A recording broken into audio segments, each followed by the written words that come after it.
Jadikanlah kami pemimpin bagi orang-orang yang bertakwa. Dan memang ini luar biasa. Anak bagaimanapun tingkahnya, bagaimanapun perilakunya, dia akan tetap menjadi penyejuk pandangan bagi orang tuanya, bagi ayahnya. Maka bagaimana kita bisa mendapatkan anak yang menjadi penyejuk pandangan bagi kita sebagai seorang ayah? Di antaranya adalah cari istri yang menjadi penyejuk pandangan. Salah seorang syekh ditanya, "Wahai syekh, bagaimana cara mendidik anak?" Beliau bertanya, "Berapa usia anakmu?" Beliau menjawab, "Sekian tahun." Maka kata syekh, ini terlambat. Sudah terlambat. Kenapa? Karena pendidikan anak itu dimulai daripada memilih istri. Apabila istri yang kita pilih tepat, baik agamanya dan seterusnya, maka insya Allah pendidikan anak itu akan mudah.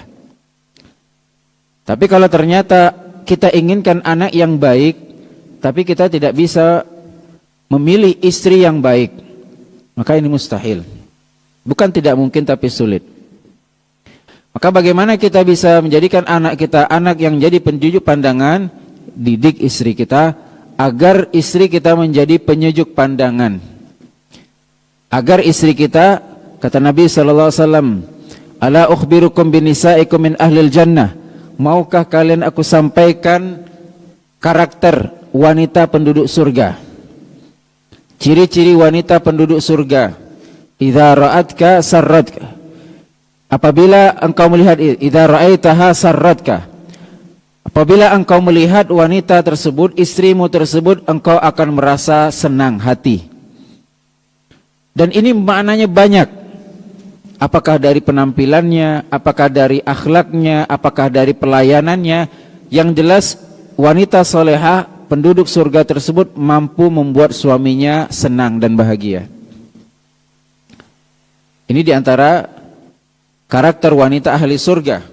Dan bagaimana kita bisa mendapatkan wanita ahli surga tersebut, wanita yang menjadi penyejuk pandangan tersebut, kalau kita tidak bisa berusaha menjadi penyejuk pandangan bagi istri dan anak-anak kita. Kembali ke diri kita masing-masing. Jangan bermimpi kita mendapatkan wanita yang salehah kalau kita tidak menjadi pribadi yang saleh. Karena Allah Subhanahu wa taala katakan at-thayyibat lit-thayyibin. Wanita yang baik diperuntukkan kepada pria yang baik. Wanita yang buruk juga sama diperuntukkan kepada pria yang buruk. Jangan bermimpi kita dapatkan yang baik. Karena pasangan di dalam Al-Quran itu ada 4 model. Keluarga dalam Al-Quran itu ada 4 model. Pertama, prianya baik, suaminya baik, istrinya baik. Siapa contohnya? Nabi SAW dengan istri-istrinya. Nabi Ibrahim alaihissalam dengan istri-istrinya. Seorang suami yang soleh dan istri yang solehah. Kemudian yang kedua, seorang suami yang baik tapi istri yang tidak baik. Juga ada dalam Al-Quran. Siapa contohnya? Dalam surat At-Tahrim. Apa ayatnya?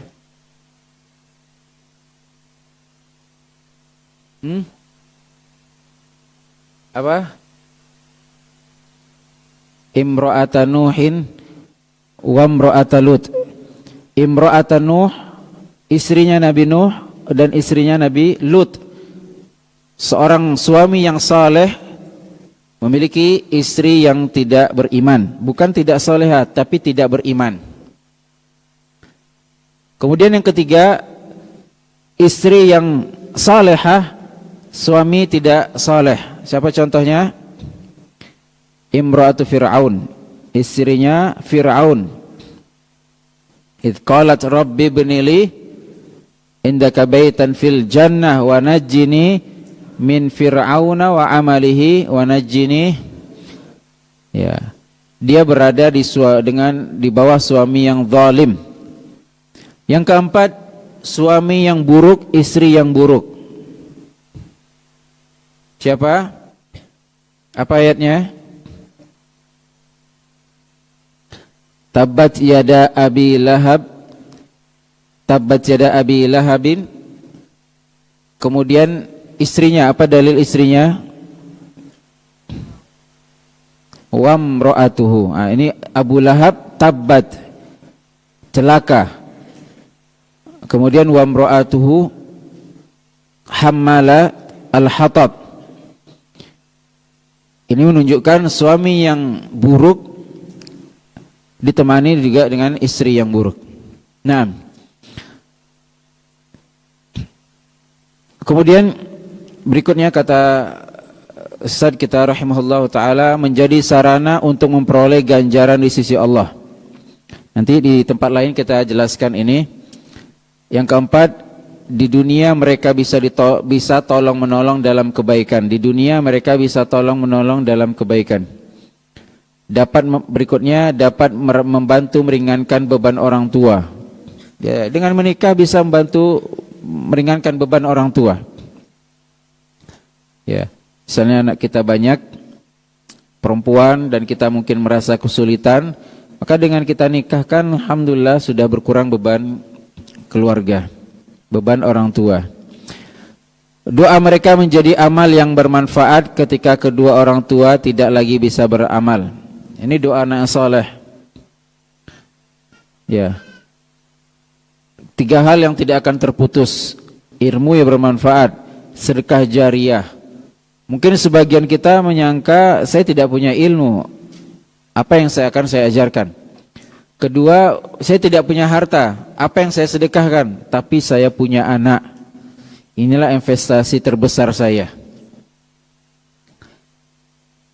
Kemudian jika salah satunya ditakdirkan meninggal tatkala masih kecil atau belum balik, insya Allah dia menjadi syafaat penghalang masuknya seseorang ke dalam neraka bagi kedua orang tua di akhirat. Jadi anak kecil, jika dia meninggal dalam kondisi masih bayi, maka itu akan menjadi tameng bagi orang tuanya dari ancaman api neraka.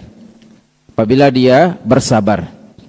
Apabila kita bersabar kehilangan putra putri kita yang masih bayi, maka itu menjadi penghalang kita dari ancaman neraka. Kemudian menjadi hijab pembatas antara dirinya dan api neraka manakala orang tuanya mampu mendidik mereka hingga menjadi anak yang soleh dan solehah. Anak yang soleh-solehah menjadi syafaat, menjadi penolong bagi orang tua kelak di padang mahsyar. Ya. Bistighfari waladikuma. Ya, ketika seorang ayah, seorang ibu di padang mahsyar dia mendapatkan sekian banyak kenikmatan yang dia merasa dia tidak pernah lakukan itu. Maka anna lana hadza. Dia bertanya, dari mana kami dapatkan ini? Maka dijawab bistighfari waladikuma, karena istighfar anakmu untuk kalian. Kau sudah meninggal dunia sementara anakmu masih hidup, mereka senantiasa beristighfar, akan mengangkat derajat dan menjadi syafaat. Kemudian menjadi salah satu sebab kemenangan kaum muslimin ketika jihad fisabilillah diserukan karena jumlah yang sangat banyak. Subhanallah. Ketika kaum muslimin jumlahnya banyak, ini juga menjadi suatu kebanggaan. Ketika seruan jihad telah dikomandangkan, maka kita semuanya berangkat. Ya. Karena mungkin sebagian tempat itu ada istilahnya wajib militer. Tamat SMA, kalau bahasa kita kan ngabdi di pondok setahun. Kalau ini memang program pemerintah wajib militer. Siapapun dia, apapun profesinya, tamat SMA wajib militer setahun. Sehingga setahun ini jadi bekal ketika ada seruan jihad, bukan hanya aparat negara saja yang berangkat. Kita rakyat sipil juga berangkat. Kenapa? Karena kita sudah punya ilmu. Ya. Cuman mungkin di sebagian tempat atau di tempat kita ini belum ada. Maka sejatinya kaum muslimin memang harus menjadi pribadi yang kuat. Ketika seruan jihad, dan jihad ini memang hukumnya ada yang fardu kifayah, ada yang fardu ain. Fardu kifayah mungkin hanya kepada aparat-aparat saja, dan ada hukumnya fardu ain. Apabila hukumnya fardu ain, maka siapapun pribadi muslim pria dewasa, maka wajib baginya juga angkat senjata. Tentu ketika jumlah kita banyak, ini menjadi insyaallah menjadi salah satu penyebab mendapatkan pertolongan Allah Azza wa Jalla.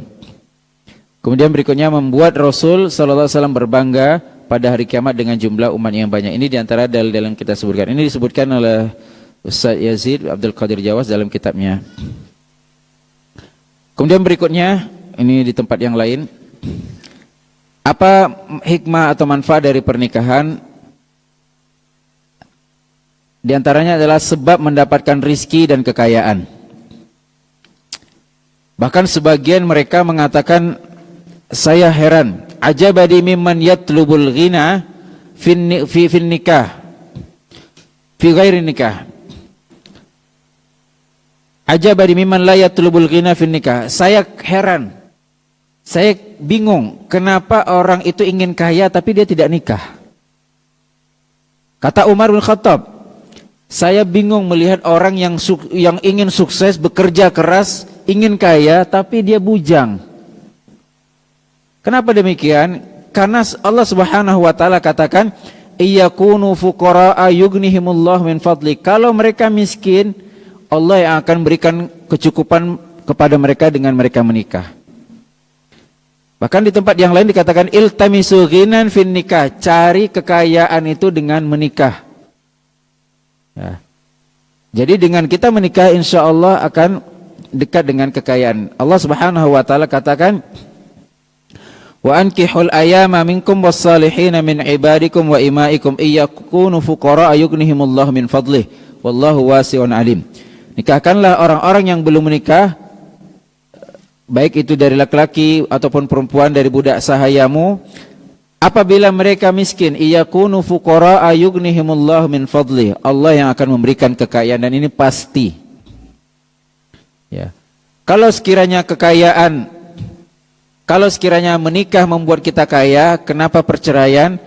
Banyak faktor utamanya karena ekonomi. Apa jawaban kita?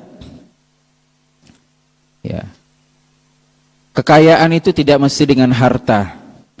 Kekayaan itu tidak mesti dengan uang. Ya. Yang dahulunya ngekos, tidurnya sendiri, satu kamar, kasurnya satu, piringnya satu, sendoknya satu, gelasnya satu. Setelah menikah semuanya jadi dua. Kasurnya bisa ditempati dua orang, piringnya sudah dua, gelasnya sudah dua, dan seterusnya. Ini yang kasat mata. Belum lagi yang lainnya. Kebanyakan orang menyangka bahwasanya di usia 10 tahun pertama kita akan diuji dengan ekonomi. Ya. Perasaan lebih 10 tahun pun sama juga ujiannya Pak ya, ekonomi juga ya. Ya. Maka Allah Ta'ala alam, mungkin kita merubah pola pikir, mindset kita tentang rizki, mindset kita tentang kita bekerja bukan cari uang, tapi di antara asbab kita mendapatkan rizki, dan rizki itu belum tentu di tempat kerja. Sehingga ketika terjadi problem di tempat kerja kita, ya sudah, tidak ada masalah. Ketika kita tidak lagi disuruh bekerja, tidak ada masalah. Wong bekerja saja saya mau, apalagi tidak bekerja. Datang jam 7 saja kita mau, apalagi besok tak disuruh datang lagi. Kenapa tidak? Bekerja saja kita mau, apalagi tidak bekerja. Oh, tapi kalau kita tidak bekerja, kita tidak dapat uang. Saya tidak butuh uang, saya butuh rizki. Dan rizki itu tidak serta-merta selalu dengan uang. Banyak faktor.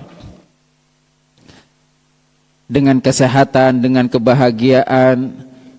Bayangkan andai kata kita gajiannya 10 juta misalnya, tapi pengobatan sana sini, utang sana sini, dan kita jumpai banyak orang seperti itu. Semakin tinggi pendapatannya, semakin besar pengeluarannya.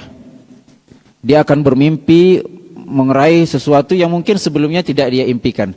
Maka yang butuh di sini adalah syukur. Ya, ini kasus juga di Jawa Tengah atau Jawa mana. Ketika dia sudah lulus P3K, ini kaum wanita sudah lulus P3K, rata-rata pada gugat cerai suaminya. Ya, subhanallah. Jadi yang diperbanyak bagi kaum wanita itu rasa syukur. Ya. Dan Nabi SAW sudah wanti-wanti, inni ra'aitukunna aktsara ahlin nar. Aku melihat penduduk neraka paling banyak itu siapa? Wanita. Kenapa? Bukan karena mereka tidak sholat, bukan karena mereka membuka aurat, tapi mereka tidak bersyukur. Yakfurnal ashir. Yakfurna kata Nabi. Para sahabat mengatakan ayakfurna billah. Apakah wanita sahabiyat ini mereka kufur kepada Allah, artinya tidak beriman? Nabi katakan yakfurnal ashir wa yunkirnal ihsan. Dia tidak bersyukur dengan kebaikan suaminya, tidak berterima kasih dengan apa yang ada daripada suaminya. Ini memang cobaan terbesar wanita ketika suaminya tidak memiliki apa-apa. Maka yakin bahwasanya pernikahan akan membuat kita kaya. Hanya saja mungkin butuh waktu, atau mungkin kita rubah sudut pandang bagaimana kita menilai kekayaan. Dan Nabi SAW sudah ajarkan bagaimana seorang itu merasa kaya pada setiap harinya. Ada yang tahu? Bagaimana kita merasa kaya, bahkan Nabi katakan seakan-akan kita raja dunia. Dan itu ada pada setiap paginya. Man asbaha minkum aminan fi sirbihi. Barang siapa yang pagi harinya aman, tidak ada yang dia takutkan. Ini kadang ada orang kaya tapi dia tidur tidak nyenyak, mobilnya aman tidak ya? Ini tetangga sebelah pasang CCTV tidak nyenyak dia tidur, maka tidak orang kaya itu. Kalau dia merasa dia ya harus menjaga hartanya, seharusnya hartanya itu menjaga dia. Atau dia khawatir, apapun yang dia takutkan, ada musibah, ada ini, maka kemudian mu'afan fi jasadih, sehat badannya. Ya, tapi bangun pagi, bangun subuh, encok, sakit pinggang, sakit itu, sakit ini. Kemudian wa indahu qutu yaumi. Ketiga, dia punya makan untuk hari, berapa hari? Setahun? Hari itu saja. Misalnya makan, satu kali makan 15.000, dia punya duit 15 kali 3 berapa? 45, 50.000. Saya punya duit 50.000, alhamdulillah untuk makan hari ini. Tidak punya kita duit 50.000. Ini bapak-bapak ya. Tidak punya kita duit 50.000 Pak, sudah. Apa kata Nabi? Faka'annama hizat lahu dunya. Seakan-akan orang ini telah dibentangkan baginya dunia dan isinya. Apalagi yang kita pikirkan? Tapi Ustaz, yang investasi saya ini hidup tanda kita besok.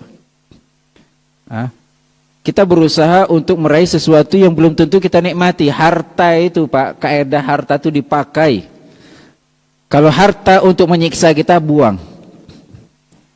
Kalau harta kita membuat kita tidak nyaman tidur, sedekahkan, buang, campakkan. Kalau harta kita membuat kita justru na'udzubillah bermaksiat, apalagi? Ya, misalnya antum nyaman pakai motor itu 80 atau 180. 80 itu sudah nyaman, 70 sudah nyaman. 180 walaupun hebat nyaman tidak, ngos-ngosan. Panik, ngos-ngosan dan seterusnya. Kalau ternyata motor ini membuat saya harus ngegas terus, buang motor saya ini. Saya lebih enak pakai Supra lagi. Bersyukur saya, alhamdulillah. Ya, dan seterusnya. Maka di antara membuat kita merasakan kenyamanan dengan menikah adalah ketika kita pulang ke rumah, kita mendapatkan ketenangan, dan ini adalah rizki yang paling besar harganya. Nah, kemudian berikutnya, manfaat atau hikmah dari pernikahan adalah saling memberikan manfaat kepada yang lain. Tabadul manfaah, take and give, saling memberi, saling menerima. Dan ini konsep dasar pribadi seorang muslim kepada muslim yang lain. Mungkin kita tidak banyak pertemanan, mungkin sebagian kita introvert, tidak mau bergaul dengan banyak orang.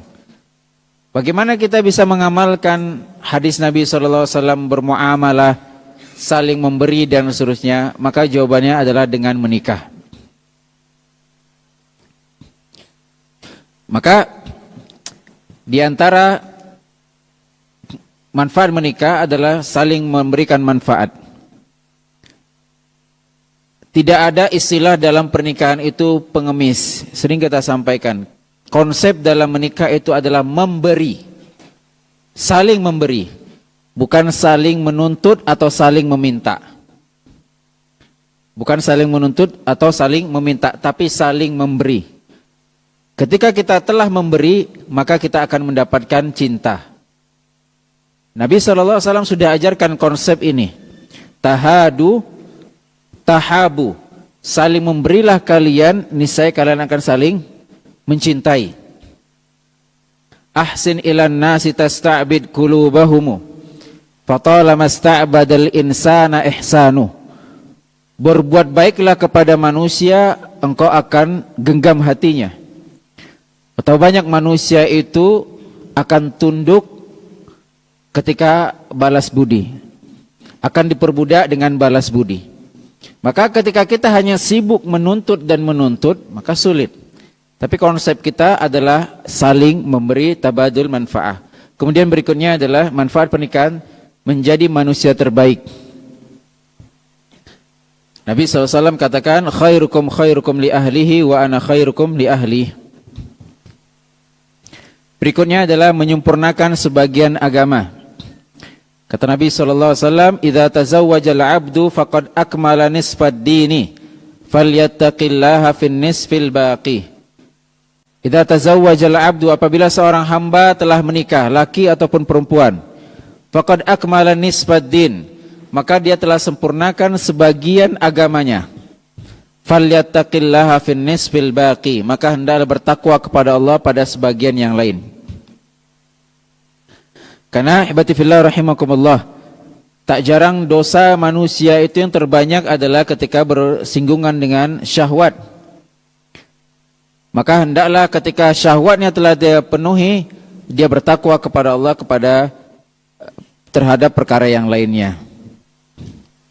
Nabi SAW katakan dalam riwayat yang lain, man razaqahullahu imra'atan salihatan faqad a'anahu ala syatri dinihi falyattaqillaha fi syitril baqi.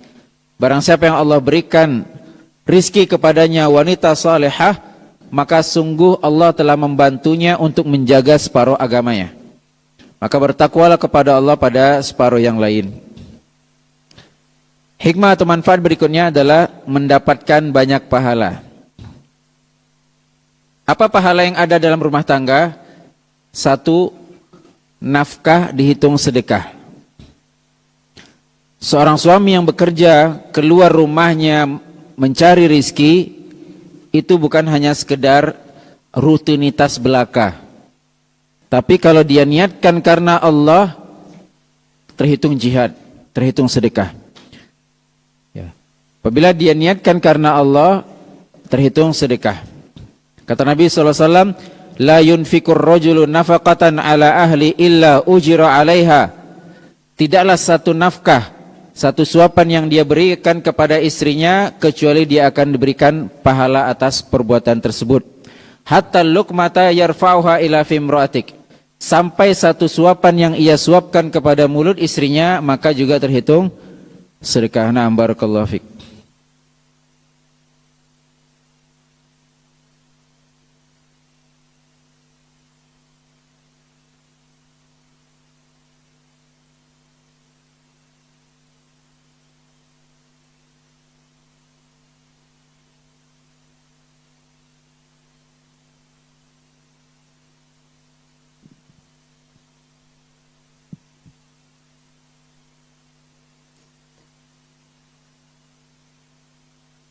Allahu Akbar.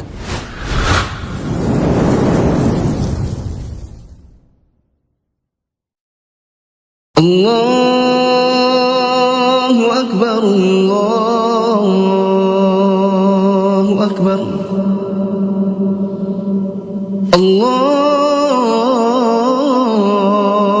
Akbar. Allahu Akbar.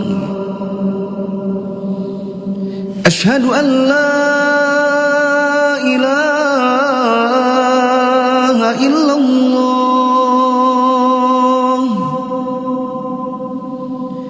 أشهد أن لا إله إلا الله أشهد أن محمدا رسول الله أشهد أن محمدا رسول الله حي على الصلاة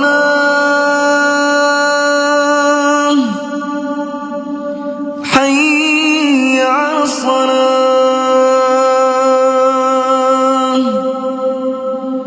حي على الفلاح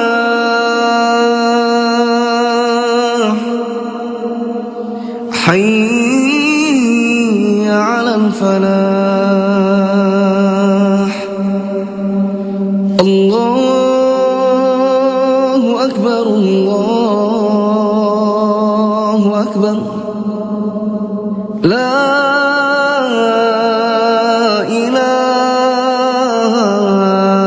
إلا الله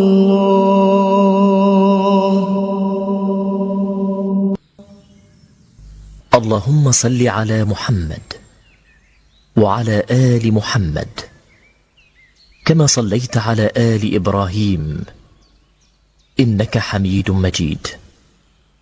اللهم بارك على محمد وعلى آل محمد كما باركت على آل إبراهيم إنك حميد مجيد. اللهم رب هذه الدعوة التامة والصلاة القائمة آت محمدا الوسيلة والفضيلة وابعثه مقاما محمودا الذي وعدته.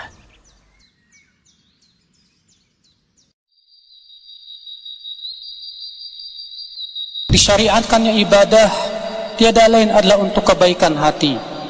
Ketika ibadah tidak mempengaruhi hati, ibadah itu sama sekali tidak bernilai di mata Allah atau berkurang pahalanya di sisi Allah Subhanahu wa taala. Ketika seseorang membaca Al-Qur'an dan hatinya tidak khusyuk, maka Al-Qur'an itu tidak berpengaruh ke hatinya. Ketika seseorang salat dan hatinya tidak khusyuk, salat pun tidak berpengaruh kepada hatinya. Sementara Imam Ahmad pernah ditanya, apa amal yang paling utama di sisi Allah? Maka Imam Ahmad berkata, lihatlah ibadah yang paling merubah hatimu, yang paling benar-benar terasa di hatimu, maka itulah yang paling utama.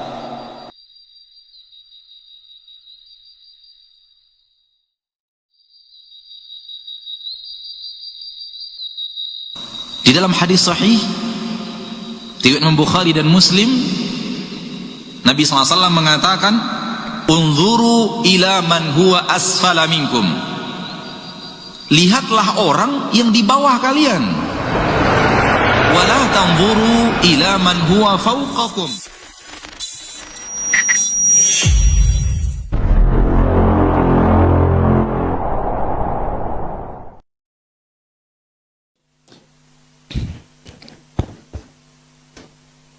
Kemudian Batifillah rahimakumullah, di antara pahala adalah dengan kita berbuat baik, wa ashiruhunna bil ma'ruf, kita bergaul dengan pasangan dengan baik, dengan sopan santun.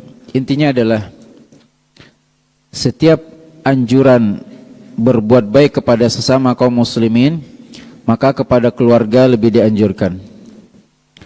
Setiap dosa yang kita lakukan kepada kaum muslimin, maka kepada keluarga lebih besar dosanya.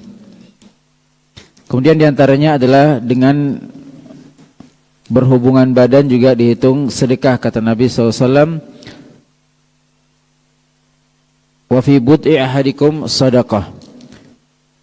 Karena fahmul mukhalafahnya adalah ketika seorang menyalurkan hasil biologis dengan cara yang haram, maka dia mendapatkan dosa.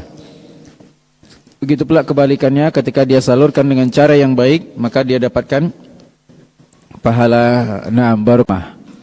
Nabi katakan al-mu'minul qawi khairun wa ahabbu ilallah minal mu'minid dha'if. Seorang mukmin yang kuat lebih baik dibandingkan mukmin yang lemah. Walaupun keduanya ada kebaikan. Ketika amar ma'ruf nahi munkar, apa kata Nabi? Man ra'a minkum munkaran falyughayyirhu biyadihi, dengan kekuatan, dengan tangannya. Berarti harus kuat. Fa illam yastati' fa bilisani, kalau tidak mampu dengan ucapan. Fa illam yastati' fa biqalbi, kalau tidak mampu dengan hati. Dan Nabi katakan itu adalah selemah-lemahnya iman. Maka antum harus jadi mukmin yang kuat. Kenapa kita lemah? Karena terkadang ada syubhat. Apa syubhatnya? Takut. Nanti kalau saya ngomong nanti saya takut. Ngomong saja. Berarti juga kita harus butuh bekal. Ya, na'am. Jika seorang melakukan dosa besar seperti liwat, homoseksual, mencuri dan ketahuan. Yang ketahuan yang mana nih? Setelah itu dia bertobat karena ketahuan. Apakah tobatnya diterima di sisi Allah Azza wa Jal? Allahu alam. Yang terima siapa? Allah. Kenapa tanya ke Ustaz? Dan apa hukum taubatnya? Kita hanya mempelajari ahkam, adapun vonis tidak ranah kita. Salah seorang sahabat Nabi ketika menvonis ibadah seseorang, lan yakbalullah, ini ibadahnya tidak akan diterima, itu tidak urusan kita. Maka Nabi murka. Nabi katakan ibadah dia terima, ibadah antum tak diterima. Jadi kita hanya fokus kepada ahkam yang kasat mata, adapun terima tidak terima tidak urusan kita. Apa hukumnya taubatnya tadi? Wajib bertaubat, siapapun wajib bertaubat. Dan Nabi bertaubat kepada Allah pada setiap harinya berapa kali? 70 sampai 100 kali. Nabi punya dosa? Tidak, apalagi kita yang punya dosa. Apakah boleh tidak menikah karena alasan belum mapan? Boleh.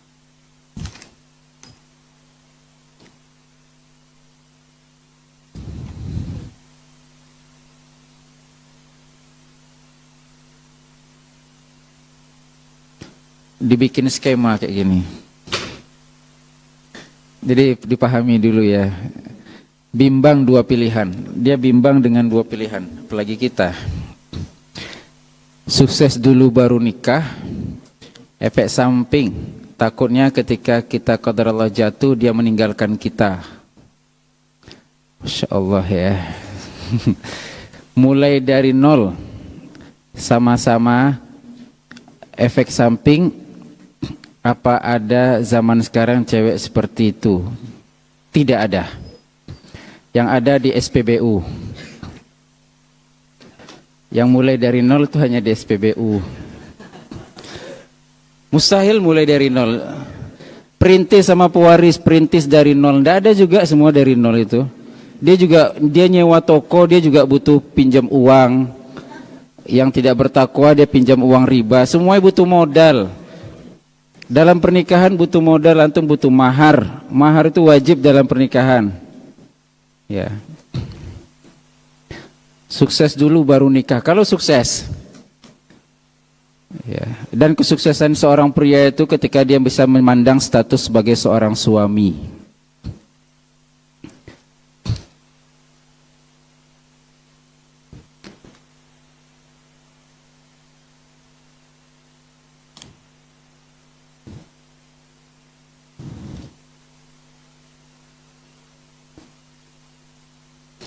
Assalamualaikum Ustaz. Salam. Izin bertanya bagaimana kita sebagai seorang laki-laki menghadapi mertua yang galak. Ketawa.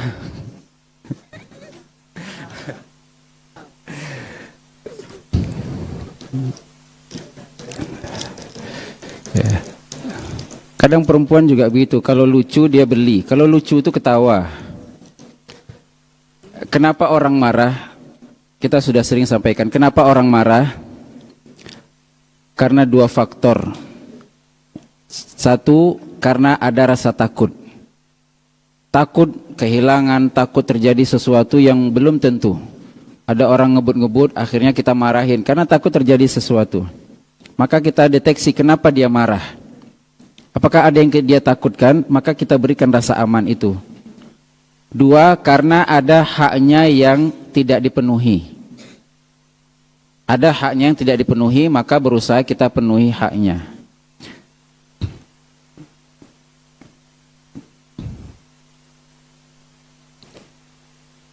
Bagaimana seorang anak yang berumur 17 tahun lebih memilih bekerja daripada terus dinafkahi orang tua?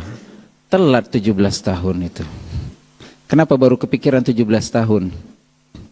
Sebagian ulama mengatakan anak laki-laki itu tidak wajib dinafkahi ketika dia balik. Berapa usia balik antum? 15 itu sudah tidak tanggung jawab orang tua. Alhamdulillah di usia 17 tahun dia baru sadar. Atau terus disekolahkan tapi nggak dapat apa-apa. Apakah lebih baik hidup sendiri daripada sama orang tua? Ya.